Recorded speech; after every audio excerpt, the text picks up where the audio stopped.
cuando mi nuera Jennifer se burló de mí en esa cena familiar, diciéndome: ¿desempleada de nuevo? En esta casa no vamos a mantener una boca más.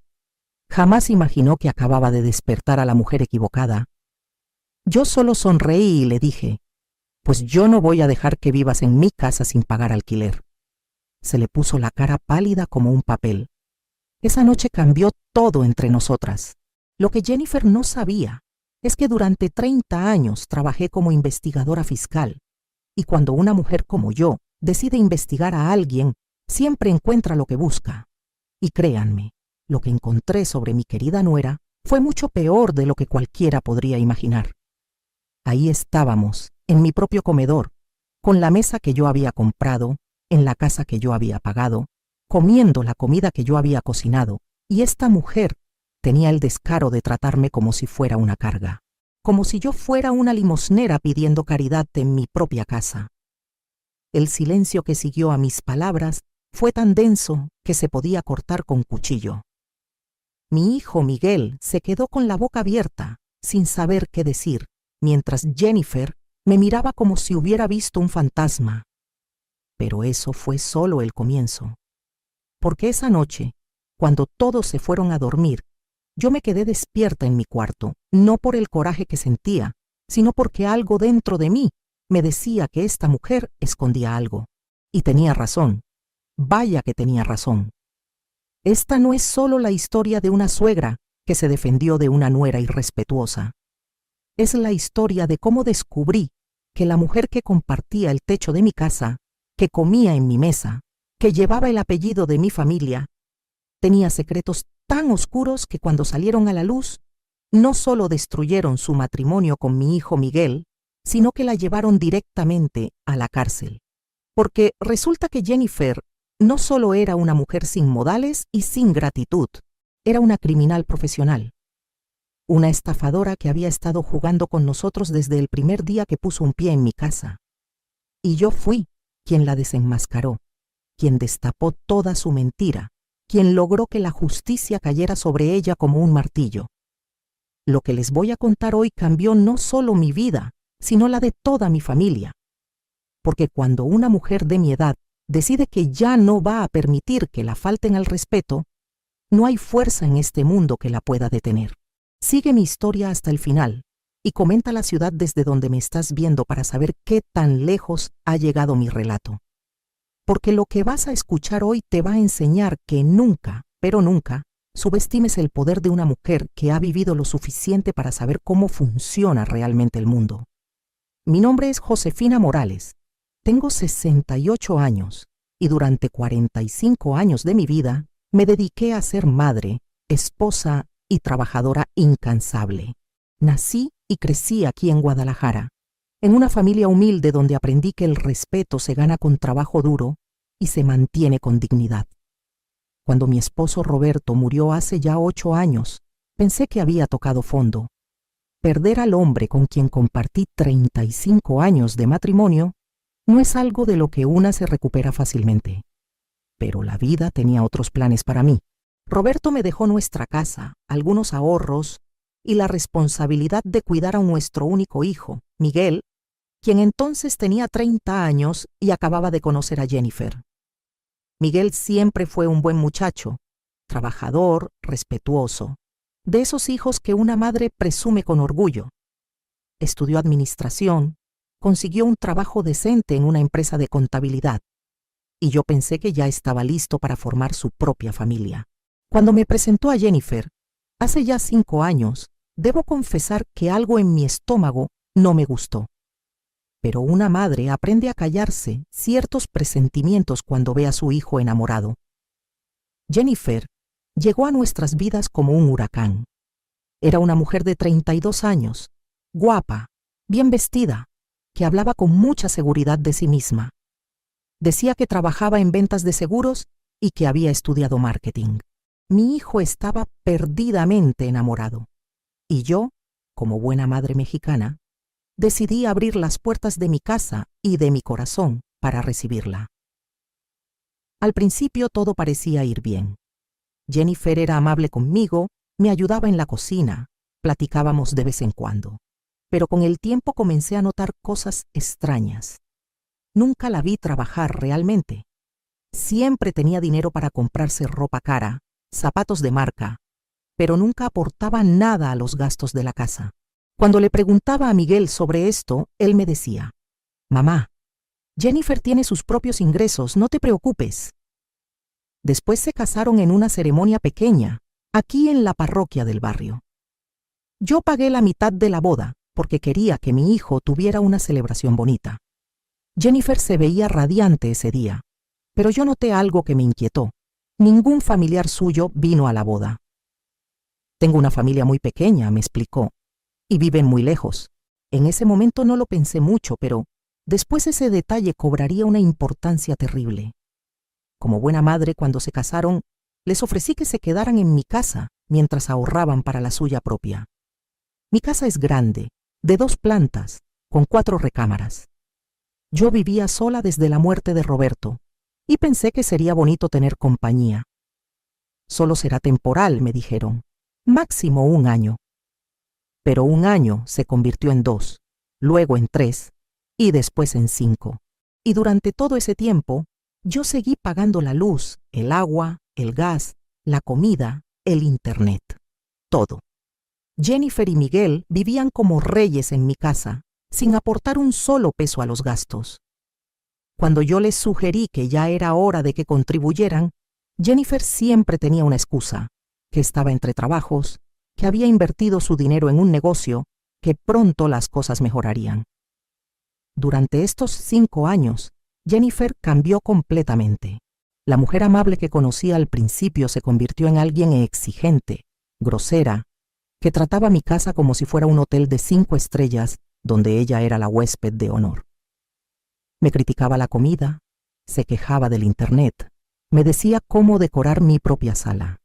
Y lo peor de todo, comenzó a alejar a Miguel de mí. «Tu mamá es muy entrometida», la escuché decirle una vez.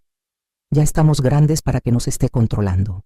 Poco a poco, mi hijo comenzó a tratarme diferente, como si yo fuera una carga, en lugar de la mujer que le dio la vida y que había sacrificado todo por él. Pero el colmo fue hace 3 meses, cuando tuve que dejar mi trabajo por problemas de salud. Durante 30 años trabajé como investigadora fiscal en la Secretaría de Hacienda. Era un trabajo que me gustaba, donde había desarrollado habilidades para detectar fraudes, para seguir pistas, para descubrir verdades que otros querían mantener ocultas. Tuve que jubilarme antes de tiempo porque desarrollé problemas de presión arterial que me tenían muy mal.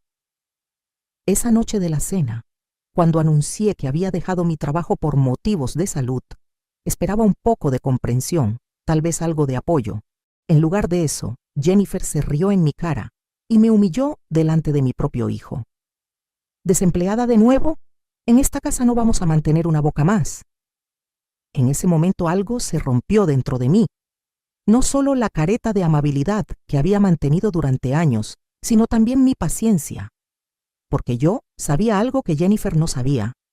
Esta casa, donde ella vivía como reina sin pagar un centavo, era mía, completamente mía. Después de esa cena donde Jennifer me humilló, decidí que era hora de abrir los ojos y ver realmente quién era la mujer que vivía en mi casa. Y lo que descubrí en las siguientes semanas me heló la sangre. Comencé a prestar atención a detalles que antes había ignorado. Por ejemplo, Jennifer recibía llamadas telefónicas extrañas a todas horas. Cuando sonaba su celular, inmediatamente se iba a otra habitación y hablaba en voz muy baja. Una vez la escuché decir: «No, cariño, todavía no puedo. Necesito más tiempo aquí». Cuando le pregunté quién había llamado, me dijo: «Era de trabajo, nada importante». También noté que Jennifer tenía horarios muy raros. Salía de la casa los martes y jueves por la tarde y regresaba hasta muy tarde en la noche. Cuando Miguel le preguntaba dónde había estado, ella siempre tenía respuestas preparadas: capacitación de ventas, junta con clientes, reunión de trabajo. Pero yo, con mi experiencia de investigadora, comencé a ver patrones que no cuadraban. Una mañana, mientras Jennifer se bañaba, Sonó su teléfono que había dejado en la mesa de la cocina. La pantalla se iluminó y pude ver el mensaje. Mi amor, ¿cuándo nos vamos a ver? Ya extraño tus besos. Era de un contacto guardado como Carlos Trabajo. Mi corazón comenzó a latir muy fuerte. Le tomé una foto rápida a la pantalla con mi celular antes de que se apagara. Esa misma tarde, cuando Miguel llegó del trabajo, Jennifer le dijo: Amor, tengo que trabajar hasta muy tarde hoy. No me esperen para cenar. Pero a las 8 de la noche, cuando fui a comprar medicina a la farmacia, que está a 3 cuadras de mi casa, la vi saliendo de un restaurante romántico del brazo de un hombre que definitivamente no era mi hijo. Estaban riéndose. Él la abrazaba por la cintura y ella lo besó en los labios antes de subirse a un carro que no reconocí. Regresé a mi casa con el corazón destrozado, no por Jennifer, sino por mi pobre Miguel, que no tenía idea de lo que estaba pasando. Esa noche ella llegó a las 11, diciendo que había tenido mucho trabajo que hacer. Miguel le creyó completamente, pero la gota que derramó el vaso fue lo que pasó la semana siguiente. Jennifer había estado presionando a Miguel para que me pidiera que les firmara la casa. Tu mamá ya está grande, le decía. ¿Qué va a pasar si se enferma o se muere? Es mejor que todo esté a nuestro nombre para evitar problemas legales. Una noche los escuché discutiendo en su cuarto. Miguel decía: No sé, Jennifer, la casa es de mi mamá. No me parece correcto pedirle eso. Pero ella insistía: Miguel, piensa en nuestro futuro. Tenemos que asegurar nuestro patrimonio. Además, tu mamá va a seguir viviendo aquí. Solo es por los papeles. Al día siguiente, Miguel vino a hablar conmigo. «Mamá», me dijo con una cara que no le había visto nunca. «Jennifer y yo hemos estado pensando que sería bueno que nos transfirieras la casa. Ya sabes, por si algo te pasa, para evitar problemas con el gobierno y los impuestos». Me dolió tanto que mi propio hijo me dijera eso. Le respondí: «Mijo, esta casa la compré con el dinero de mi trabajo y el de tu papá. Es mi seguridad para la vejez. Cuando yo me muera, obviamente será tuya, pero mientras yo esté viva, seguirá siendo mía». Miguel se puso muy serio y me dijo algo que jamás pensé que escucharía de su boca. «Mamá, Jennifer dice que eres muy egoísta, que no confías en nosotros, que una buena madre haría este tipo de sacrificios por sus hijos». En ese momento supe que Jennifer había conseguido lo que quería. Había envenenado la mente de mi hijo contra mí. El muchacho que había criado con tanto amor, que había sido mi compañía después de la muerte de su padre, ahora me veía como un obstáculo para su felicidad. Pero lo que más me dolió fue la conversación que escuché 3 días después. Era un domingo por la mañana. Yo estaba en el jardín regando mis plantas cuando los escuché hablar en la cocina. Jennifer le decía a Miguel: «Tu mamá ya cumplió su función. Nos dio casa, nos dio comida, pero ahora ya estorba. Una mujer de su edad debería estar en un asilo, no aquí molestándonos». Miguel no dijo nada para defenderme, absolutamente nada. Solo murmuró: «Sí, tienes razón». Esa tarde Jennifer se acercó a mí mientras yo preparaba la comida y me dijo con una sonrisa falsa: «Doña Josefina, Miguel y yo hemos estado hablando. Creemos que usted sería mucho más feliz en un lugar donde pueda estar con gente de su edad. Hay asilos muy bonitos aquí en Guadalajara». Le pregunté: «¿Me estás diciendo que me vaya de mi propia casa?» «No, no», me respondió con esa voz dulce que usaba cuando quería manipular. «Solo pensamos que sería mejor para todos. Usted tendría cuidado médico, nosotros podríamos tener privacidad, y Miguel podría enfocarse en hacer crecer nuestro patrimonio sin preocuparse por usted». Ahí fue cuando entendí completamente el plan. Jennifer no solo quería mi casa, también quería deshacerse de mí para tener control total sobre Miguel y sobre todo lo que yo había construido durante años de trabajo duro. Esa noche, mientras ellos dormían, yo me quedé despierta en mi cuarto repasando todo lo que había observado durante estas semanas. Las llamadas misteriosas, las salidas extrañas, los mensajes románticos de otros hombres la presión para que les diera mi casa y ahora la sugerencia de internarme en un asilo. Pero lo que Jennifer no sabía es que había despertado a la mujer equivocada. Porque yo no era solo una señora mayor que podían manipular y descartar. Yo era Josefina Morales, investigadora fiscal jubilada. Una mujer que había pasado 30 años de su vida descubriendo mentiras, siguiendo pistas y desenmascarando fraudes. Y si Jennifer quería jugar ese juego conmigo, yo le iba a enseñar cómo se jugaba de verdad. Lo que pasó la mañana siguiente cambió todo el rumbo de esta historia. Jennifer había salido temprano, como todos los martes, con su excusa de siempre. Tengo capacitación de ventas. Miguel se había ido a trabajar y yo me quedé sola en casa, pero esta vez con un propósito muy claro. Era hora de usar las habilidades que había desarrollado durante 30 años como investigadora fiscal. Porque una cosa es sospechar y otra muy diferente es tener pruebas.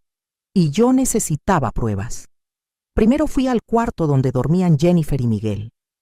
Comencé a buscar con cuidado, sin mover nada del lugar, pero revisando cada cajón, cada rincón. En el closet de Jennifer encontré algo muy extraño. Tenía 3 credenciales de trabajo diferentes, todas con su foto, pero con nombres de empresas distintas. Una decía Seguros La Nacional, otra Grupo Financiero del Bajío y la tercera, Consultora Empresarial González. ¿Por qué tendría 3 identificaciones de trabajo diferentes? Pero eso no fue todo. En el fondo de su cajón de ropa interior, envuelto en una bolsita de plástico, encontré algo que me dejó helada. Un anillo de matrimonio que no era el que usaba con Miguel. Era completamente diferente, más fino, con una inscripción que decía Carlos y Jennifer para siempre. Carlos. El mismo nombre del contacto que le escribía mensajes románticos.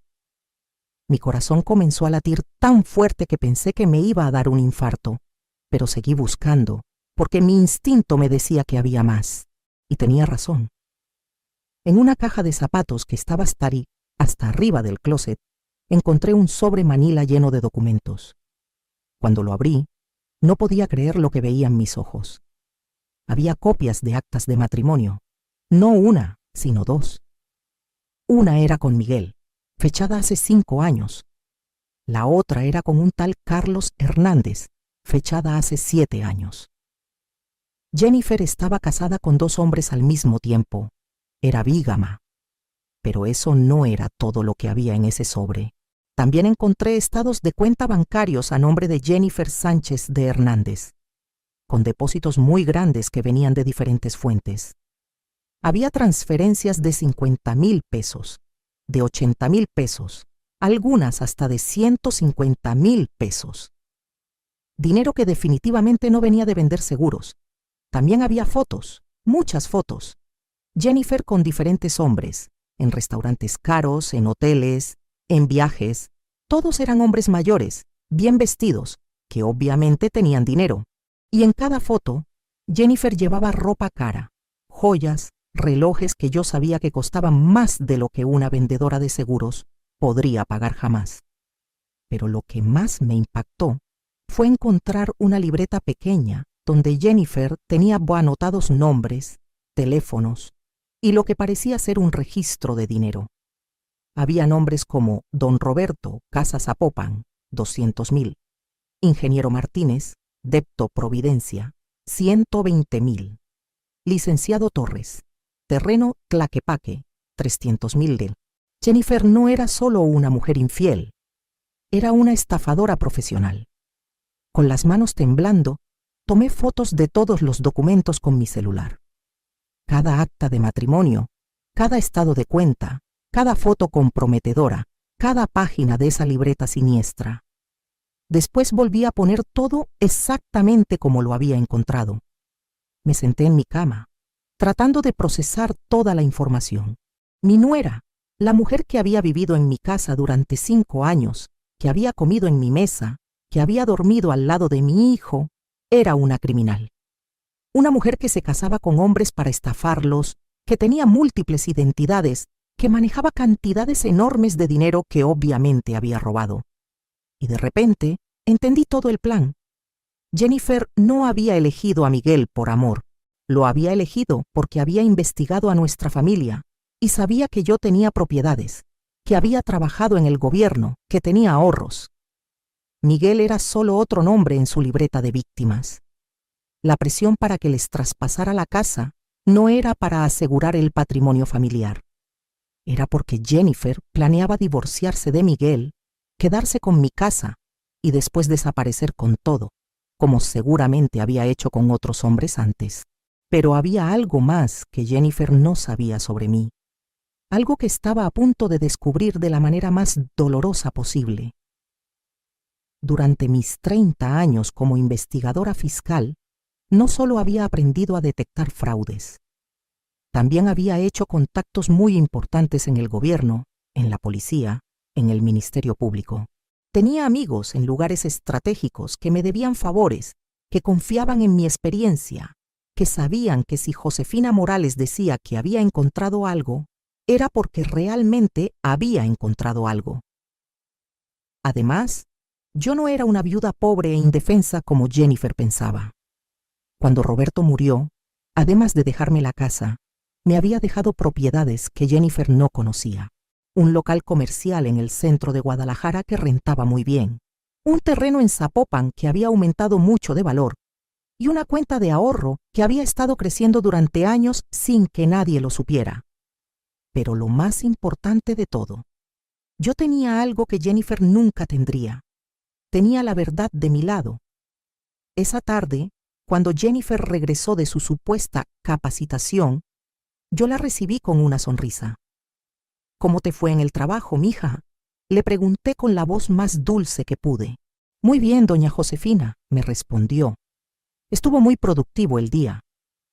«Me da mucho gusto», le dije, «porque yo también tuve un día muy productivo». Jennifer me miró con curiosidad, pero yo solo sonreí y me fui a la cocina a preparar la cena. Lo que ella no sabía es que su día productivo había sido también el último día de tranquilidad que iba a tener en mucho, mucho tiempo, porque la guerra había comenzado. Y ella acababa de declarársela a la mujer equivocada. Los siguientes días fueron los más difíciles de mi vida, no por tristeza, sino porque tuve que actuar como si nada hubiera pasado, mientras por dentro hervía de coraje y de determinación. Jennifer siguió con su rutina normal, saliendo los martes y jueves, recibiendo sus llamadas misteriosas, tratándome con esa sonrisa falsa que ahora yo sabía que escondía a una criminal. Pero yo ya no era la misma mujer ingenua que había sido durante 5 años. Ahora tenía un propósito, y ese propósito me daba una energía que no había sentido desde que era joven. El miércoles por la mañana, después